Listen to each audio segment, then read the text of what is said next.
Dein Gehirn ist der beste Lügner, den du je treffen wirst.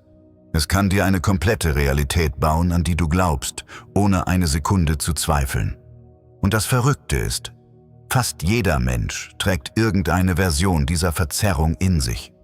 Nur redet kaum jemand offen darüber. Heute gehen wir durch die häufigsten psychischen Zustände, die Millionen Menschen still mit sich herumtragen.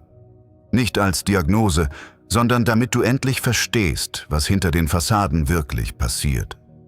Vielleicht erkennst du dich in einem Punkt wieder. Vielleicht jemanden, den du liebst. In beiden Fällen wird dich dieses Video verändern. Fangen wir mit dem an, worüber am meisten geredet und am wenigsten verstanden wird. Der Depression. Depression ist nicht Traurigkeit. Traurigkeit hat einen Auslöser, eine Geschichte, ein Ende. Depression hat nichts davon. Sie ist einfach da. Stell dir vor, jemand dreht langsam die Farbsättigung deines Lebens herunter, bis alles grau ist. Essen schmeckt nach Pappe, Musik berührt nichts mehr und selbst 10 Stunden Schlaf machen dich nicht wach. Im Gehirn geraten dabei Botenstoffe wie Serotonin und Dopamin aus dem Takt. Das sind die Überträger, die dir eigentlich Freude und Antrieb liefern sollten. Und das Perfide: Die Depression flüstert dir ein, dass das kein Zustand ist, sondern deine Wahrheit. Dass Freude nie echt war, dass du schon immer so warst. Deshalb hilft „Reiß dich zusammen" ungefähr so viel wie jemandem mit gebrochenem Bein zuzurufen, er solle einfach schneller laufen. Kommen wir zum lautesten Bewohner in vielen Köpfen, der generalisierten Angststörung. Hier ist dein inneres Alarmsystem kaputt. Es springt nicht bei echter Gefahr an, sondern bei allem. Einer ungelesenen Nachricht, einem schiefen Blick, einer Aufgabe für nächste Woche. Dein Körper überschwemmt sich mit Stresshormonen, obwohl da draußen kein einziger Säbelzahntiger steht. Nur dein Gehirn behandelt jede Kleinigkeit, als würde sie dich umbringen. Du liegst nachts wach und drehst Gespräche in Schleife. Du malst Katastrophen aus, die zu 99% nie passieren. Und trotzdem fühlt sich jede davon absolut real an. Das Zermürbende ist nicht die Angst selbst. Es ist, dass sie nie den Stecker zieht. Sie läuft im Hintergrund, Tag und Nacht, und saugt Energie ab, die du nirgends nachfüllen kannst. Jetzt zu etwas, das ständig missverstanden wird: ADHS. Der Mythos sagt, ADHS bedeutet, sich auf nichts konzentrieren zu können. Falsch. Menschen mit ADHS können sich stundenlang in eine Sache verlieren, wenn sie interessant genug ist. Das eigentliche Problem ist die Steuerung. Du kannst nicht wählen, wohin deine Aufmerksamkeit fließt. Langweilige Aufgaben zu starten, fühlt sich fast körperlich schmerzhaft an. Der Grund liegt im präfrontalen Kortex, dem Kontrollzentrum deines Gehirns. Er arbeitet anders und produziert weniger von dem Dopamin, das Durchhalten belohnend macht. Von außen wirkt das wie Faulheit oder Schusseligkeit. Von innen ist es das genaue Gegenteil. Du strengst dich härter an als alle anderen und siehst dir trotzdem beim Scheitern zu. Weiter geht's mit einer Störung, über die Leute leichtfertig Witze machen. Der Zwangsstörung. Ich bin voll OCD, sagen viele, wenn sie es gern ordentlich haben. Echte Zwangsstörung hat damit nichts zu tun. Sie ist Folter. Ein aufdringlicher Gedanke krallt sich fest.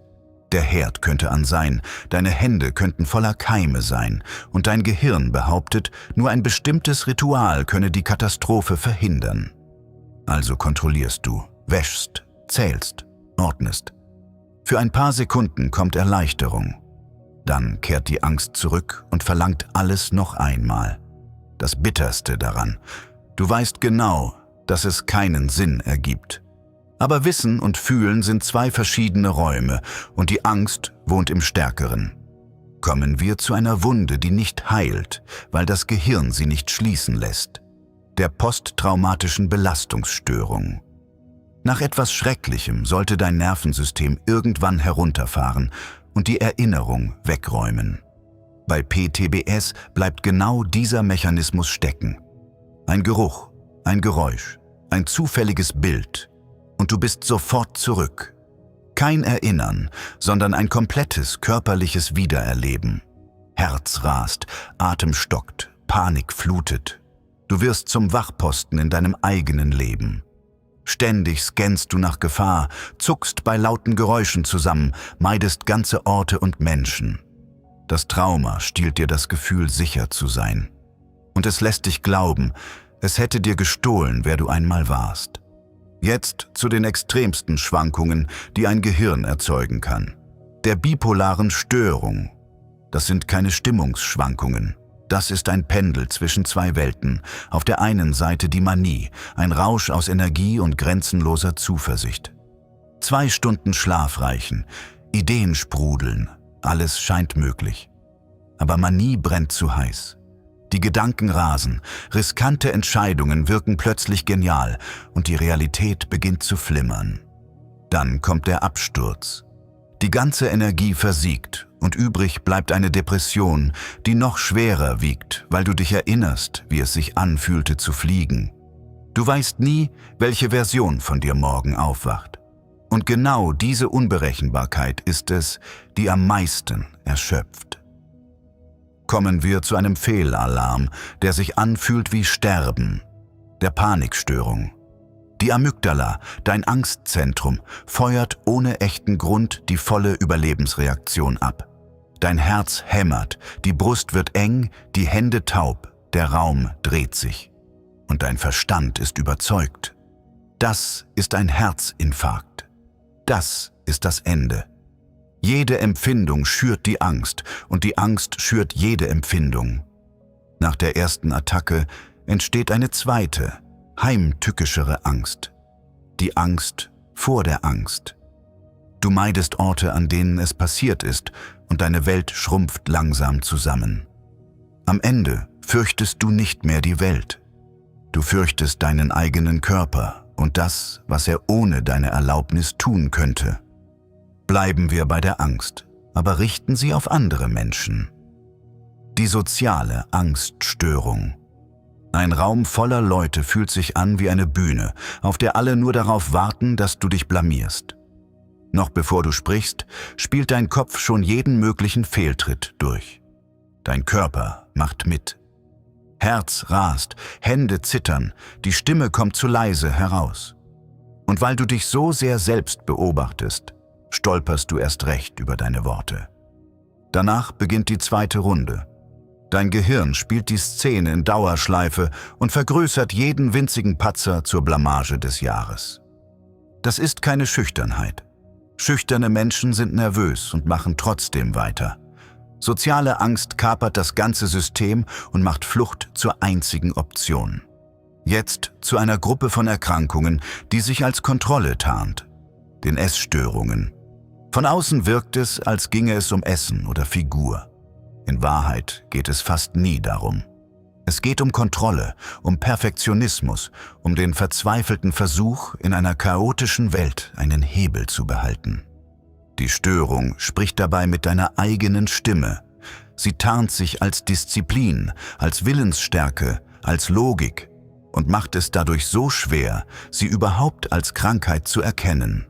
Und während sie im Kopf ein Gefühl von Sicherheit verspricht, richtet sie im Körper still enormen Schaden an.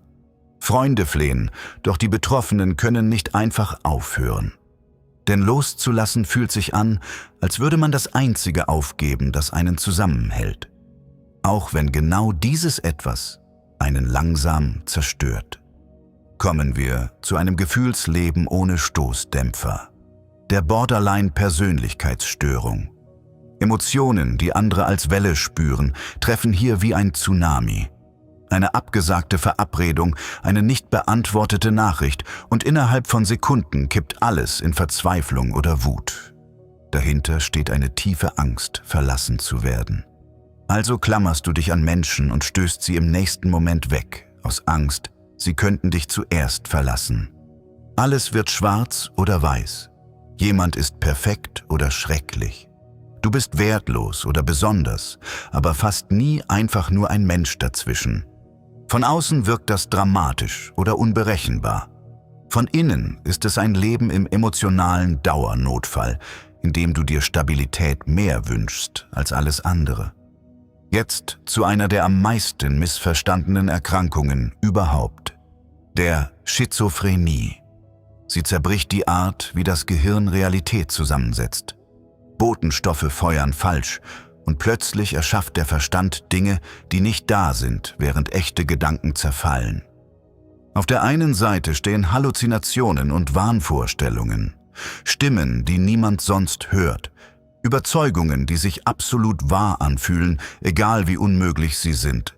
Auf der anderen Seite verschwindet etwas.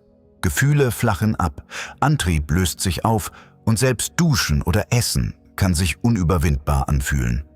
Und anders als in Filmen sind betroffene Menschen weit häufiger Opfer als Gefahr. Die eigentliche Bedrohung liegt im Inneren, in dem Schrecken, der eigenen Wahrnehmung nicht mehr trauen zu können. Und zum Schluss die vielleicht am stärksten verzerrt dargestellte Störung von allen, der dissoziativen Identitätsstörung. Sie entsteht als Überlebensreaktion auf schwerstes Trauma in der frühen Kindheit. Wenn ein Kind etwas erlebt, das der Verstand nicht tragen kann, teilt er die Last auf. Es entstehen getrennte Anteile, die verschiedene Erinnerungen, Gefühle und Rollen halten. Keine Einbildung, keine Schauspielerei, sondern abgespaltene Teile einer einzigen zerbrochenen Psyche. Der Wechsel kann ohne Vorwarnung passieren. Verlorene Zeit, Gespräche, an die es keine Erinnerung gibt, veränderte Vorlieben, als würde jemand anderes für eine Weile das Steuer übernehmen. Am Ende bist du nicht viele Menschen. Du bist ein Mensch, dessen Innenwelt zersplittern musste, um Unerträgliches zu überleben. Wenn du bis hierhin geblieben bist, hast du wahrscheinlich eines gemerkt. Bei fast jeder dieser Störungen ist der Kern derselbe. Ein Gehirn, das sich in eigenen Gedanken verfängt und nicht mehr herausfindet. Und genau da liegt eine unbequeme Wahrheit, die kaum jemand ausspricht. Je mehr Denkleistung ein Gehirn hat, desto tiefer und länger kann es in genau diese Schleifen geraten. Warum ausgerechnet kluge, wache Köpfe besonders oft im Grübeln hängen bleiben, hat direkt mit ihrer Intelligenz zu tun. Genau das schauen wir uns im verlinkten Video an. Dass du bis hierhin dran geblieben bist, sagt schon einiges über deinen Kopf aus. Und genau darum geht es weiter.